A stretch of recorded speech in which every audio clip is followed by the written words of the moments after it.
Hola a todos, mi nombre es Ana Segovia Guerrero, estudiante de Derecho de la Facultad de los Andes, y el día de hoy les hablaré un poco sobre el hecho ilícito.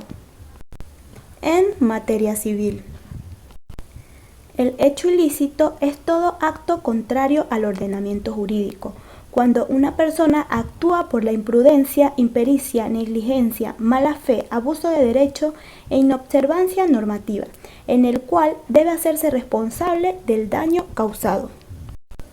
En Venezuela se ve estipulado y regulado el hecho ilícito en el artículo 1185 del Código Civil venezolano, en el que refiere que el que con intención o por negligencia o por imprudencia ha causado un daño a otro está obligado a repararlo. Debe igualmente reparación quien haya causado un daño a otro excediendo en el ejercicio de su derecho los límites fijados por la buena fe o por el objeto en vista del cual le ha sido conferido ese derecho. Los elementos del hecho ilícito. Uno de estos es el daño, que es todo deterioro que sufre una persona en su integridad, tanto física como psíquica, y todo daño en su patrimonio. El daño debe ser probado, ya que no existe responsabilidad civil sin daño. La culpa, la responsabilidad civil por hecho propio, se funda especialmente sobre la culpa, que comprende tanto el dolo como la negligencia o imprudencia. Conducta antijurídica es toda conducta contraria a la ley. La relación de causalidad, esto es que el daño sea consecuencia directa y necesaria del hecho u omisión del agente. Existe también lo que es el daño no patrimonial. La reparación del daño no patrimonial solo procede en materia extracontractual, que es el hecho ilícito, nunca en materia contractual, aunque este es un criterio pacífico y unánime de la doctrina. Nada expresa el Código Civil respecto a ello. El daño no patrimonial no es necesario ser probado, debe ser probado es el hecho ilícito en sí. Requisitos del daño. Algunos de los requisitos del daño es que debe ser determinado o determinable, es decir, que se debe mostrar el daño y la extensión del mismo. Debe ser cierto, es decir, que haya sucedido o que inevitablemente vaya a suceder.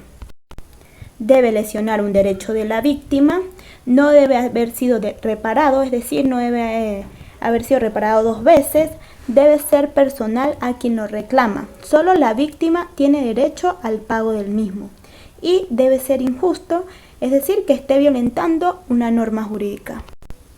Caracteres del hecho ilícito. El hecho es uno de los principales caracteres, que el hecho que lo genera consiste en un acto voluntario o culposo por parte del agente. 2. Se origina en el incumplimiento o inejecución de una conducta preexistente, que el legislador no la especifica expresamente, pero la presupone en todo sujeto de derecho y la sanciona con la obligación de reparar. Esa conducta preexistente se deduce del contexto del artículo 1185 del Código Civil y consiste en una actuación negativa, es decir, una de no hacer, del sujeto de derecho, que radica en no causar daños a otros por intención, por negligencia o por imprudencia. Es necesario que se produzca y se pruebe un daño, ya que si no se prueba el daño no existe la responsabilidad civil, a menos de que se trate de un daño moral que no debe ser probado, pero sí debe ser alegado. Y cuarto, el incumplimiento culposo de la conducta preexistente debe ser ilícito, es decir, no debe ser tolerado, consentido ni amparado por el ordenamiento jurídico positivo. Algunas diferencias entre el derecho penal y derecho civil. Primero, el derecho penal es de derecho público, el derecho civil es de derecho privado.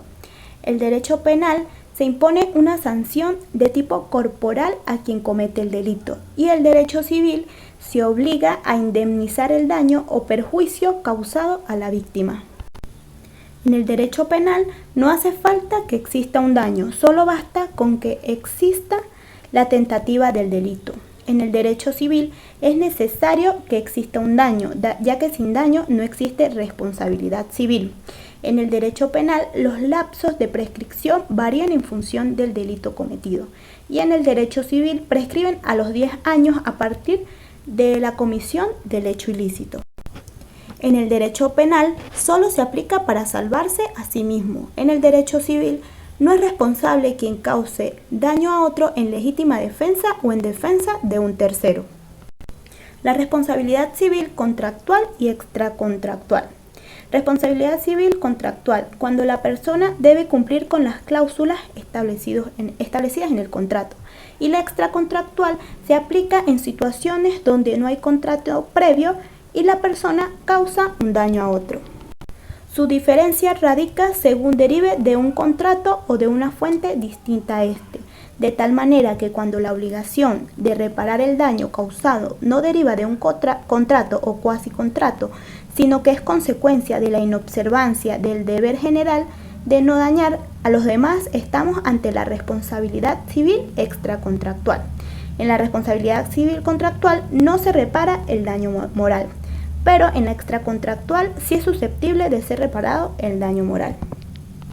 El hecho ilícito y el contrato son las dos fuentes más utilizadas y más importantes en las relaciones obligatorias. Su importancia radica en la frecuencia que éstas suceden, siendo mucho menos recurrentes las otras fuentes de las relaciones obligatorias.